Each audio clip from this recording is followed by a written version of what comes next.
اعوذ باللہ من الشیطان الرجیم بسم اللہ الرحمن الرحیم۔ اربوں خربوں درود و سلام حضرت محمد مصطفیٰ صلی اللہ علیہ وآلہ وسلم پر اور آپ کے آل پر۔ دا نالج فیکٹری کے ساتھیوں السلام علیکم۔ ناظرین اکرام، آج سے ہم آپ کے لیے ایک نیا سلسلہ شمشیر بے نیام حضرت خالد بن ولید رضی اللہ تعالی عنہ کے نام سے شروع کرنے جا رہے ہیں۔ اس کو فالو کیجئے گا، انشاءاللہ ایمان تازہ ہوگا۔ ویڈیو کو شروع کرنے سے پہلے اپنے نئے آنے والے معزز ساتھیوں سے گزارش ہے کہ چینل کو سبسکرائب کر لیں تاکہ ہر نئی آنے والی علمی اور دلچسپ ویڈیوز آپ کو ملتی رہیں۔ قسط نمبر 1۔ معزز خواتین و حضرات، وہ مسافر عرب کے صحرا میں اکیلا چلے جا رہا تھا۔ 8 ہجری کے زمانے میں عرب کا وہ علاقہ جہاں مکہ اور مدینہ واقع ہیں بڑا ہی خوفناک صحرا ہوا کرتا تھا۔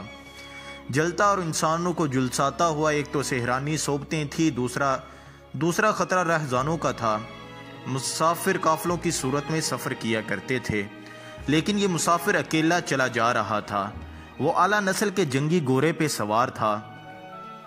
اس کی زرہ گھوڑے کی زین کے ساتھ بندھی ہوئی تھی، اس کی کمر سے تلوار لٹک رہی تھی، اس کے ہاتھ میں برچھی تھی۔ اس زمانے میں مردوں کے قد دراز، سینے چوڑے اور جسم گٹے ہوئے ہوتے تھے۔ یہ اکیلا مسافر ہی انہی مردوں میں سے تھا، لیکن جس انداز سے وہ گھوڑے کی پیٹھ پہ بیٹھا تھا اس سے پتہ چل رہا تھا کہ وہ شہ سوار ہے اور وہ کوئی معمولی آدمی نہیں۔ اس کے چہرے پر خوف کا ہلکا سا تاثر بھی نہیں تھا کہ رہزن اسے لوٹ لیں گے، اس سے اتنی اچھی نسل کا گھوڑا چھین لیں گے اور اسے پیدل سفر کرنا پڑے گا۔ لیکن اس کے چہرے پہ جو تاثر تھا وہ قدرتی نہیں تھا۔ وہ کچھ سوچ رہا تھا، یادوں سے دل بہلا رہا تھا کہ کچھ یادوں کو ذہن میں دفن کرنے کی کوشش کر رہا تھا۔ آگے ایک گھاٹی آ گئی، گھوڑا چرتا چلا گیا، خاص بلندی پر جا کر زمین ہموار ہو گئی۔ سوار نے گھوڑا روک کر اسے گھمایا اور رکابوں پر کھڑے ہو کر پیچھے دیکھا۔ اسے مکہ نظر نہ آیا، مکہ افق کے نیچے چلا گیا تھا۔ ابو سلیمان، اسے جیسے آواز سنائی دی ہو، آپ پیچھے نہ دیکھو، مکہ کو ذہن سے اتار دو، تم مرد میدان ہو، اپنے آپ کو 2 حصوں میں نہ کٹنے دو، اپنے فیصلے پر قائم رہو، تم اپنے فیصلے پر قائم رہو، تمہاری منزل مدینہ ہے۔ اس نے مکہ کی سمت سے نگاہیں ہٹا لی، گھوڑے کا رخ مدینہ کی طرف کیا اور باغ کو ہلکا سا جھٹکا دیا۔ گھوڑا اپنے سوار کے اشارے سمجھتا تھا۔ نبی تلی چال چل پڑا۔ سوار کی عمر 43 برس تھی، لیکن وہ اپنی عمر سے جوان لگتا تھا۔ سلیمان اس کے بیٹے کا نام تھا، اس کے باپ کا نام ولید تھا، لیکن سوار نے خالد بن ولید کے بجائے ابو سلیمان کہلانا زیادہ پسند کیا۔ اسے معلوم نہ تھا کہ تاریخ اسے خالد بن ولید کے نام سے یاد رکھے گی اور اسے یہ نام اسلام کے عسکری روایات اور جذبے کا دوسرا نام بن جائے گا۔ مگر 43 برس کی عمر میں جب خالد مدینے کی طرف جا رہا تھا اس وقت وہ مسلمان نہیں تھا۔ چھوٹی چھوٹی جرپوں کے علاوہ مسلمانوں کے خلاف 2 بڑی جنگیں، جنگ احد اور جنگ خندق لڑ چکا تھا۔ جب رسول کریم صلی اللہ علیہ وآلہ وسلم پر 610 عیسوی بروز سوموار پہلی وحی نازل ہوئی، اس وقت خالد کی عمر 24 سال تھی۔ اس وقت تک وہ اپنے قبیلے بنو مخزوم کی عسکری قوت کا قائد بن چکا تھا۔ بنو مخزوم کا شمار قریش چند ایک معزز خاندانوں میں ہوتا تھا۔ قریش کے عسکری امور اس خاندان کے سپرد تھے۔ قریش خالد کے باپ ولید کے احکامات اور فیصلے مانتا تھا۔ 24 برس کی عمر میں یہ حیثیت خالد کو بھی حاصل ہو گئی تھی، مگر اس حیثیت کو ٹھکرا کر خالد ابو سلیمان مدینہ کو جا رہا تھا۔ کبھی وہ محسوس کرتا جیسے اس کی ذات سے کوئی قوت اسے پیچھے کو گھسیٹ رہی ہو۔ جب وہ اس قوت کے اثر کو محسوس کرتا اس کی گردن پیچھے کو مڑ جاتی، لیکن اس کی اپنی ذات سے ایک آواز اٹھتی، آگے دیکھ خالد، تو ولید کا بیٹا ہے لیکن وہ مر گیا ہے، اب تو سلیمان کا باپ ہے، وہ زندہ ہے۔ اس کے ذہن میں 2 نام اٹک گئے تھے، محمد رسول اللہ صلی اللہ علیہ وآلہ وسلم جو ایک نیا دین لے کر آئے تھے، اور ولید جو خالد کا باپ اور محمد صلی اللہ علیہ وآلہ وسلم کے نئے دین کا بہت بڑا دشمن تھا۔ باپ یہ دشمنی ورثے کے طور پر خالد کے حوالے کر کے دنیا سے اٹھ گیا تھا۔ خالد کے گھوڑے نے پانی کی مشق پر اپنا آپ ہی رخ بدل لیا تھا۔ خالد نے ادھر دیکھا اور گول دائرے میں کھجوروں کے درخت اور صحرا کی جاری نما درخت نظر آئے۔ گھوڑا ادھر ہی جا رہا تھا۔ نخلستان میں داخل ہو کر خالد گھوڑے سے کود گیا۔ امامہ اتار کر وہ پانی کے کنارے دو زانو ہو گیا۔ اس نے پانی چلو بر اپنے سر پر ڈالا اور 2-4 چھینٹے منہ پر پھینکے۔ اس کا گورا پانی پی رہا تھا۔ خالد نے اس چشمے سے پانی پیا جو صرف انسانوں کے لیے استعمال کے لیے تھا۔ یہ ایک چھوٹا سا جنگل تھا۔ خالد نے گورے کی زین اتاری اور زین کے ساتھ بندھی ہوئی چھوٹی سی ایک دری کھول کر بچھا دی اور لیٹ گیا۔ وہ تھک گیا تھا، تھوڑی دیر کے لیے سو جانا چاہتا تھا، مگر اس کے ذہن میں یادوں کا جو قافلہ چل رہا تھا وہ اسے سونے نہیں دے رہا تھا۔ اسے 7 سال پہلے کا ایک دن یاد آیا جب اس کے عزیزوں نے محمد صلی اللہ علیہ وسلم کو قتل کرنے کا منصوبہ بنایا تھا۔ اس منصوبے میں خالد کا باپ ولید پیش تھا۔ وہ ستمبر 622 عیسوی کی ایک رات تھی۔ قریش نے رسول خدا کو سوتے میں قتل کرنے کے لیے ایسے آدمی چنے جو انسانوں کے روپ میں وحشی اور درندے تھے۔ خالد قریش کے سرکردہ خاندان کا جوان تھا۔ اس وقت اس کی عمر 27 سال تھی۔ وہ حضور کے قتل کی سازش میں شریک تھا، لیکن وہ قتل کے لیے جانے والے گروہ میں شامل نہیں تھا۔ اسے 7 سال پہلے کی وہ رات گزرے ہوئے کل کی طرح یاد آنے لگی۔ عزیز خواتین و حضرات، وہ اس قتل پر خوش بھی تھا اور ناخوش بھی۔ خوش اس لیے کہ اس کے اپنے قبیلے کے ہی ایک آدمی نے اس کے مذہب کو جو بت پرستی تھا باطل کہہ دیا اور اپنے آپ کو خدا کا پیغمبر کہہ دیا۔ ایسے دشمن کے قتل پر خوش ہونا فطری بات تھی، اور وہ ناخوش اس لیے تھا کہ وہ اپنے دشمن کو للکار کر آمنے سامنے کی لڑائی لڑنے کا قائل تھا۔ اس نے سوئے ہوئے دشمن کو قتل کرنے کا کبھی سوچا بھی نہیں تھا۔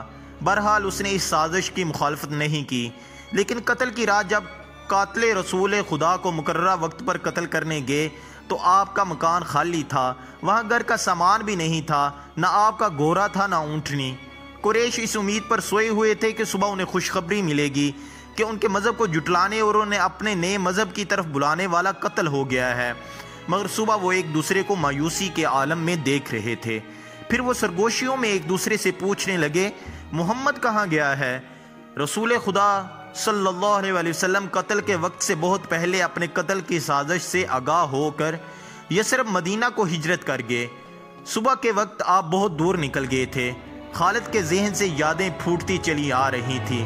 ذہن پیچھے ہی پیچھے ہٹتے ہٹتے 16 برس دور جا نکلا۔ 613 عیسوی کے ایک شام رسول کریم صلی اللہ علیہ وسلم نے قریش کے چند ایک سرکردہ افراد کو اپنے ہاں کھانے پر مدعو کیا۔ کھانے کے بعد رسول کریم صلی اللہ علیہ وسلم نے اپنے مہمانوں سے کہا، اے بنی عبد المطلب، میں تمہارے سامنے جو تحفہ پیش کرنے لگا ہوں وہ عرب کا کوئی اور شخص پیش نہیں کر سکتا، اس لیے کہ اللہ نے مجھے منتخب کیا ہے۔ مجھے اللہ نے حکم دیا ہے کہ تمہیں ایسے مذہب کی طرف بلاؤں جو تمہاری دنیا کے ساتھ ساتھ تمہاری عاقبت بھی سنوار دے گا۔ اس طرح رسول خدا نے پہلی وحی کے نزول کے 3 سال بعد اپنے قریبی عزیزوں کو اسلام قبول کرنے کی دعوت دی۔ خالد اس محفل میں نہیں تھا، اس کا باپ مدعو تھا۔ اس نے خالد کو مذاق اڑانے کے انداز میں بتایا کہ عبد المطلب کے پوتے محمد نے کہا ہے کہ وہ اللہ کا بھیجا ہوا نبی ہے۔ ہم جانتے ہیں کہ عبد المطلب قریش کا ایک سردار تھا۔ ولید نے اپنے بیٹے خالد سے کہا، بے شک محمد کا خاندان اعلیٰ حیثیت رکھتا ہے، لیکن نبوت کا دعویٰ اس خاندان کا کوئی فرد کیوں کرے؟ اللہ کی قسم اور حبل اور عزا کی، میرے خاندان کا رتبہ کسی سے کم نہیں۔ کیا نبوت کا دعویٰ کر کے کوئی ہم سے اونچا ہو سکتا ہے؟ آپ نے اس سے کیا کہا ہے؟ خالد نے پوچھا۔ پہلے تو ہم چپ ہو گئے، پھر ہم سب ہنس پڑے۔ ولید نے کہا، لیکن محمد کے چچا زاد بھائی علی نے محمد کی نبوت کو قبول کر لیا ہے۔ خالد اپنے باپ کی طنزیہ ہنسی کو بلا نہیں تھا۔ خالد کو 629 کے ایک روز مکہ اور مدینہ کے راستے میں ایک نخلستان میں لیٹے ہوئے وہ وقت یاد آ رہا تھا۔ رسول اللہ صلی اللہ علیہ وسلم جن کی نبوت کو قریش کے سردار قبول نہیں کر رہے تھے، اس نبوت کو لوگ قبول کرتے چلے جا رہے تھے۔ ان میں اکثریت نوجوانوں کی تھی۔ بعد مفلس لوگوں نے بھی اسلام قبول کر لیا۔ اس سے نبی کریم صلی اللہ علیہ وسلم کے حوصلے میں جان آ گئی اور آپ نے اسلام کی تبلیغ تیز کر دی۔ آپ نے بت پرستی کے خلاف تھے۔ مسلمان ان 360 بتوں کا مذاق اڑاتے تھے جو کعبے کے اندر اور باہر رکھے ہوئے تھے۔ طلوع اسلام سے پہلے عرب ایک خدا کو مانتے تھے اور پوجتے ان بتوں کو تھے۔ انہیں وہ دیویاں اور دیوتا کہتے اور انہیں اللہ کے بیٹے اور بیٹیاں مانتے تھے۔ وہ ہر بات میں اللہ کی قسم کھاتے تھے۔ قریش نے دیکھا کہ محمد کے جس دین کا انہوں نے مذاق اڑایا ہے وہ مقبول ہوتا جا رہا ہے، تو انہوں نے آپ صلی اللہ علیہ وسلم کی تبلیغی سرگرمیوں کے خلاف محاذ بنا لیا اور مسلمانوں کا جینا محال کر دیا۔ خالد کو یاد آ رہا تھا کہ اس نے اللہ کے رسول کو گلیوں اور بازاروں میں لوگوں کو اکٹھا کر کے انہیں اسلام قبول کرنے کی دعوت دیتے اور بتاتے ہوئے دیکھا تھا کہ بت انہیں نہ فائدہ دے سکتے ہیں نہ نقصان، عبادت کے لائق صرف اللہ ہی ہے جو وحدہ لا شریک ہے۔ رسول خدا کی مخالفت کے قائد قریش کے 4 سردار تھے۔ ایک تو خالد کا باپ ولید تھا، دوسرا نبی کریم کا اپنا چچا ابو لہب، تیسرا ابو سفیان اور چوتھا ابو الحکم تھا جو خالد کا چچا زاد تھا۔ مسلمانوں پر سب سے زیادہ ظلم و تشدد اسی شخص نے کیا تھا۔ وہ جہالت کی حد تک کینہ پرور اور مسلم کش تھا، اس لیے مسلمان اسے ابو جہل کہنے لگے تھے۔ یہ نام اتنا عام ہوا کہ لوگ جیسے اس کا اصل نام بھول ہی گئے ہوں۔ تاریخ نے بھی اس پست قد، بینگے اور لوہے کی طرح مضبوط آدمی کو ابو جہل کے نام سے ہی یاد رکھا ہے۔ خالد کو یہ یادیں پریشان کرنے لگیں، شاید شرمسار بھی۔ قریش کے لوگوں نے رسول خدا کے گھر میں کئی بار غلاظت بھی پھینکی تھی۔ جہاں کوئی مسلمان اسلام کی تبلیغ کر رہا ہوتا وہاں قریش کے آدمی جا پہنچتے اور شور و غل مچاتے۔ بد اخلاق اور دھتکارے ہوئے آدمیوں کو رسول خدا صلی اللہ علیہ وسلم کو پریشان کرتے رہنے کے کام پر لگا دیا گیا تھا۔ خالد کو یہ اطمینان ضرور تھا کہ اس کے باپ نے محمد صلی اللہ علیہ وسلم کے خلاف ایسی کوئی گھٹیا حرکت نہیں کی تھی۔ وہ 2 مرتبہ قریش کے 3-4 سرداروں کے ساتھ رسول خدا کے چچا ابو طالب کے پاس یہ کہنے گیا تھا کہ وہ اپنے بھتیجے رسول خدا کو بتوں کی توہین اور نبوت کے دعوے سے روکے، ورنہ وہ کسی کے ہاتھوں قتل ہو جائے گا۔ ابو طالب نے ان لوگوں کو دونوں مرتبہ ٹال دیا تھا۔ خالد بھی اپنے باپ کی ہی طرح تھا، اس میں بانگ پن تھا۔ خالد کے باپ ولید نے اپنے اتنے خوبصورت بیٹے عمارہ کو قریش کے 2 سرداروں کے حوالے کیا اور انہیں کہا اسے محمد کے چچا ابو طالب کے پاس لے جاؤ اور اس سے کہو کہ میرا بیٹا رکھ لو اور اس کے بدلے محمد صلی اللہ علیہ وسلم ہمیں دے دو۔ خالد اپنے باپ کے اس فیصلے پر کانپ اٹھا تھا، اور جب اس کا بھائی عمارہ دونوں سرداروں کے ساتھ چلا گیا تو خالد تنہائی میں جا کر رویا تھا۔ ابو طالب سرداروں نے عمارہ کو رسول کریم صلی اللہ علیہ وسلم کے چچا کے آگے کر کے کہا تھا، اسے تم جانتے ہو، یہ عمارہ بن ولید ہے۔ تم یہ بھی جانتے ہو کہ بنو ہاشم جس کے تم سردار ہو ابھی تک اس جیسا سجیلا اور عقل مند جوان پیدا نہیں کیا۔ یہ ہم ہمیشہ کے لیے تمہارے حوالے کرنے آئے ہیں۔ اسے اپنا بیٹا بنا کر رکھو گے تو یہ تمام عمر تمہاری فرما برداری کرے گا، اور اگر اسے تم اپنا غلام بناؤ تو قسم ہے اللہ کی تم پر اپنی جان بھی قربان کر دے گا۔ مگر تم اس میرے حوالے کیوں کرنے آئے ہو؟ ابو طالب نے پوچھا۔ کیا بنو مخزوم کی ماؤں نے اپنے بیٹوں کو نیلام کرنا شروع کر دیا ہے؟ کہو اس کی کیا قیمت مانگتے ہو، اس کے عوض ہمیں اپنا بھتیجا دے دو۔ قریش کے ایک سردار نے کہا، تمہارا یہ بھتیجا تمہاری رسوائی کا باعث بن گیا ہے۔ اس نے تمہارے آباء و اجداد کے مذہب کو رد کر کے نیا مذہب بنا لیا ہے۔ کیا تم دیکھ نہیں رہے اس نے قبیلے میں آدمی کو آدمی کا دشمن بنا دیا ہے؟ تم میرے بھتیجے کو لے جا کر کیا کرو گے؟ قتل؟ قریش کے دوسرے سردار نے جواب دیا، ہم محمد صلی اللہ علیہ وسلم کو قتل کریں گے۔ یہ بے انصافی نہیں ہوگی؟ تم دیکھ رہے ہو کہ تمہارے بھتیجے کے بدلے تمہیں اپنا بیٹا دے رہے ہیں، یہ بہت بڑی بے انصافی ہوگی۔ ابو طالب نے کہا، تم میرے بھتیجے کو تو قتل کر دو گے اور میں تمہارے بیٹے کو پالوں گا، اس پر خرچ کروں گا اور اس پہ بہت اچھی زندگی گزاروں گا۔ تم میرے پاس کیسا انصاف لے کر آئے ہو؟ میں تمہیں عزت سے رخصت کرنا چاہتا ہوں۔ خالد نے جب اپنے بھائی کو اپنے سرداروں کے ساتھ واپس آتے دیکھا اور سرداروں سے سنا کہ ابو طالب نے یہ سودا قبول نہیں کیا تو خالد کو دلی مسرت ہوئی تھی۔ محمد صلی اللہ علیہ وسلم کا تم نے کیا بگاڑ لیا ہے ابو سلیمان؟ خالد کی ذات سے ایک سوال اٹھا۔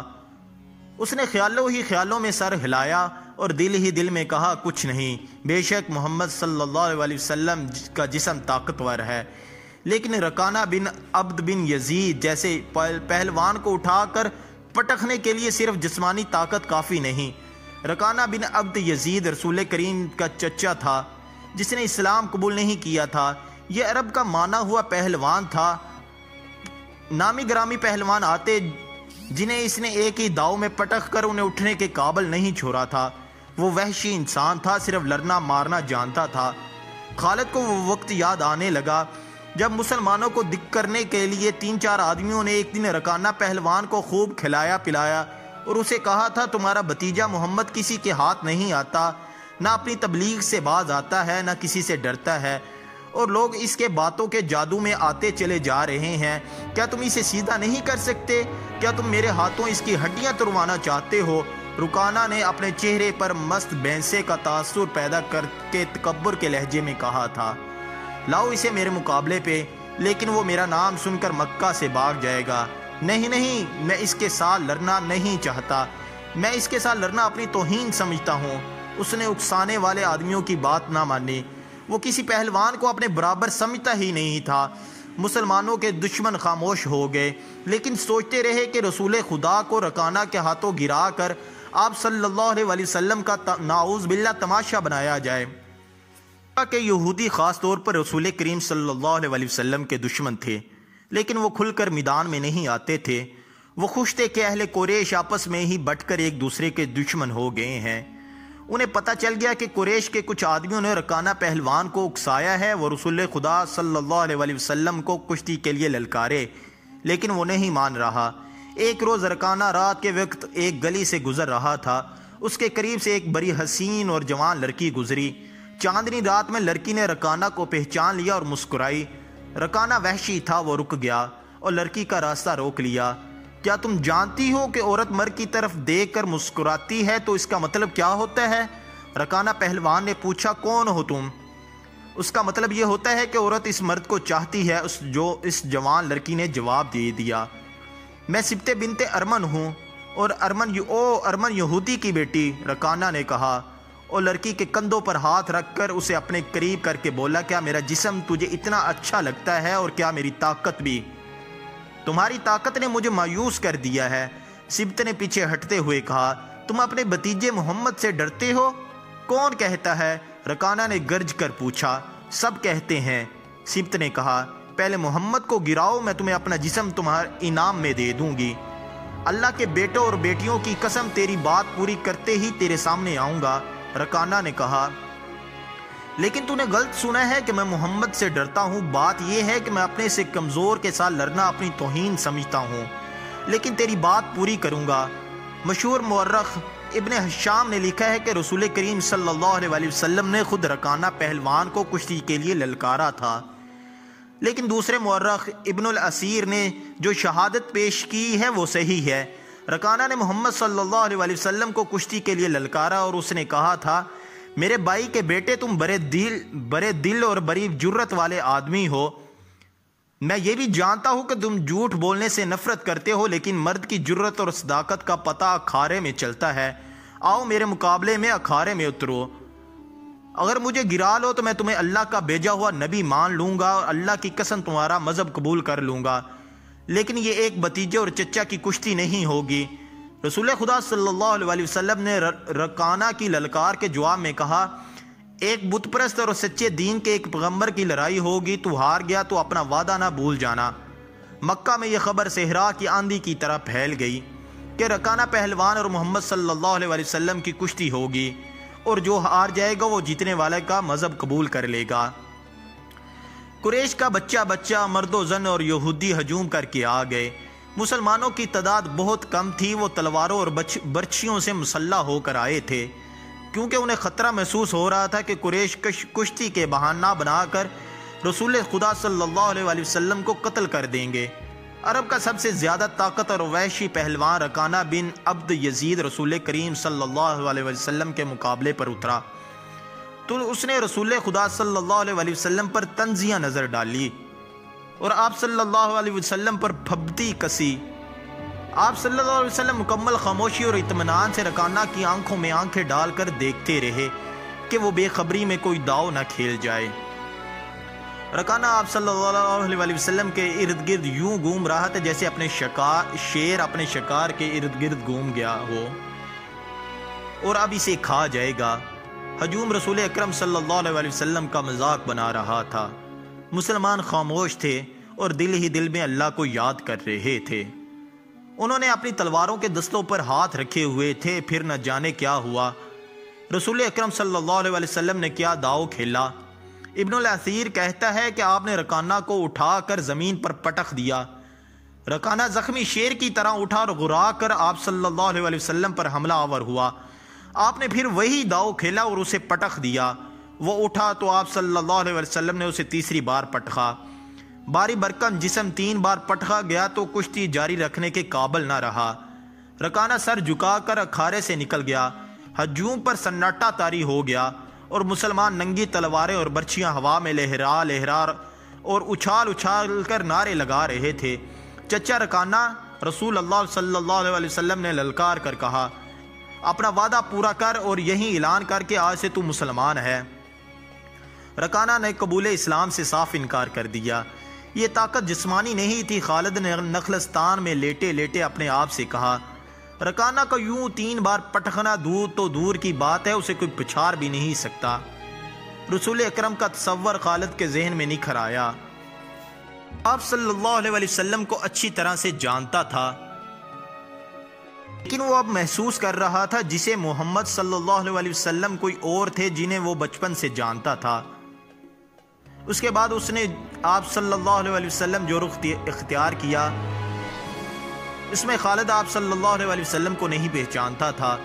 نبوت کے دعوے کے بعد خالد کی آپ صلی اللہ علیہ وسلم کے ساتھ بول چال بند ہو گئی تھی اور آپ صلی اللہ علیہ وسلم کے ساتھ 2 ہاتھ کرنا چاہتا تھا، لیکن وہ رکانہ کی طرح پہلوان نہیں تھا اور وہ میدان جنگ میں لڑنے والا اور لڑنے والوں کی قیادت کرنے والا جنگجو تھا، لیکن اس وقت مسلمان فوج کی صورت میں لڑنے کے قابل نہیں تھے۔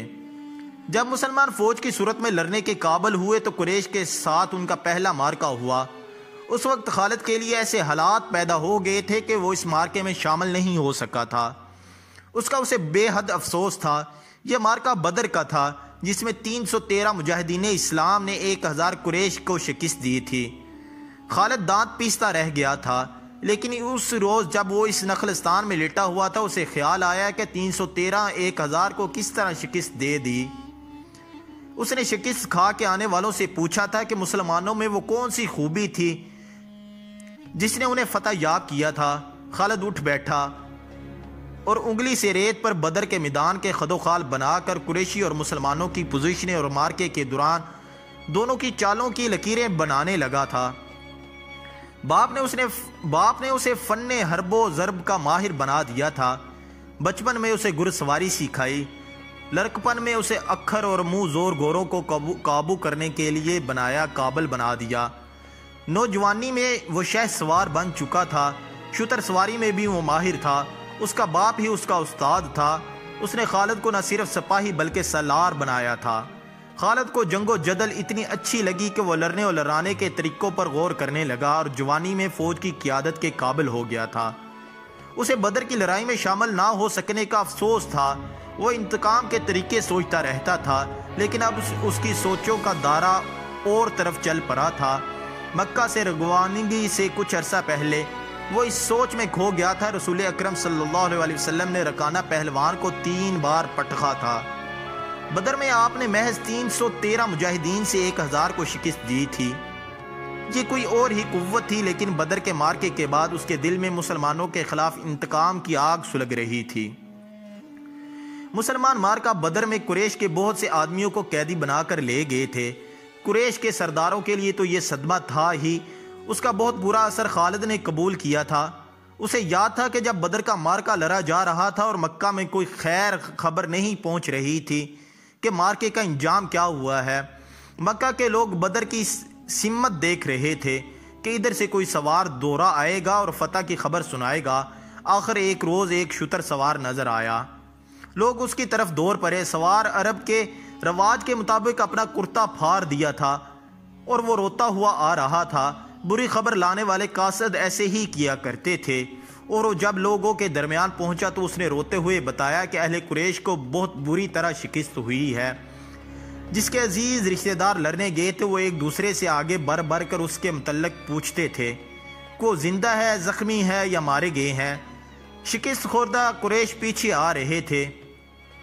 مارے جانے والوں میں 17 افراد خالد کے قبیلے بنو مخزوم کے تھے، اور ان سب کے ساتھ خالد کا خون کا بڑا قریبی رشتہ تھا۔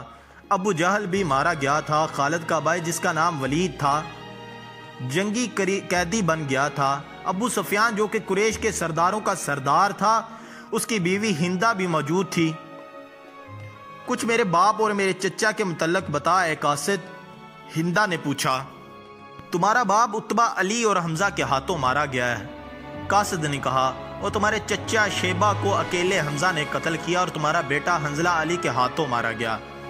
ابو سفیان کی بیوی ہندہ پہلے تو علی اور حمزہ کو بلند آواز سے برا بھلا کہا، پھر بولی، اللہ کی قسم میں اپنے باپ، اپنے بیٹے اور اپنے چچا کے خون کا بدلہ لوں گی۔ ابو سفیان پر خاموشی طاری تھی، خالد کا خون کھول رہا تھا۔ قریش کے 70 آدمی مارے گئے تھے اور جو جنگی قیدی ہوئے تھے ان کی تعداد بھی اتنی ہی تھی۔ خالد اٹھا، دری جار کر لپیٹی اور گھوڑے کی زین کے ساتھ باندھ کر سوار ہوا اور مدینہ کی سمت چل پڑا۔ اس نے ذہن کو یادوں سے خالی کر دینا چاہا، لیکن اس کا ذہن مدینہ پہنچ چکا تھا، جہاں رسول خدا صلی اللہ علیہ وسلم تھے اور جو تبلیغ کا اسلام کا مرکز بن گیا تھا۔ آپ کا خیال آتے ہی اس کا ذہن پیچھے چلا جاتا، اسے وہ منظر دکھاتا جس کے خالق حضور صلی اللہ علیہ وسلم تھے۔ اس کے ذہن میں ہندہ کے الفاظ یاد آئے جو اس نے اپنے خاوند اور ابو سفیان سے کہے تھے۔ میں اپنے باپ اور چچا کو بھول سکتی ہوں، ہندہ نے کہا تھا، کیا میں اپنے لخت جگر حنظلہ کو بھی بھول جاؤں؟ ماں اپنے بیٹے کو کیسے بھول سکتی ہے؟ اللہ کی قسم میں محمد کو اپنے بیٹے کا خون معاف نہیں کروں گی۔ یہ لڑائی محمد نے کرائی ہے، میں حمزہ اور علی کو تو نہیں بخشوں گی۔ وہ میرے باپ اور میرے چچا اور میرے بیٹے کے قاتل ہیں، میرے خون کو صرف میرے بیٹے کا قتل گرما رہا ہے، ابو سفیان نے کہا تھا۔ مجھ پر اپنے بیٹے کے خون کا انتقام فرض ہو گیا ہے، میں سب سے پہلے یہ کام کروں گا۔ محمد کے خلاف زبردست فوج تیار کر کے اسے آئندہ لڑنے کے قابل نہیں چھوڑوں گا۔ مشہور مورخ اور واقعہ نگار عقدی لکھتا ہے کہ اگلے ہی روز ابو سفیان نے تمام سرداروں کو بلایا۔ ان میں زیادہ تر تعداد ان سرداروں کی تھی جو کسی نہ کسی وجہ سے جنگ بدر میں شریک نہیں ہو سکے تھے۔ معزز خواتین و حضرات، یہیں سے آگے باقی اگلی قسط نمبر 2 میں بیان کیا جائے گا۔ اسی کے ساتھ ہماری آج کی ویڈیو کا اختتام ہوتا ہے۔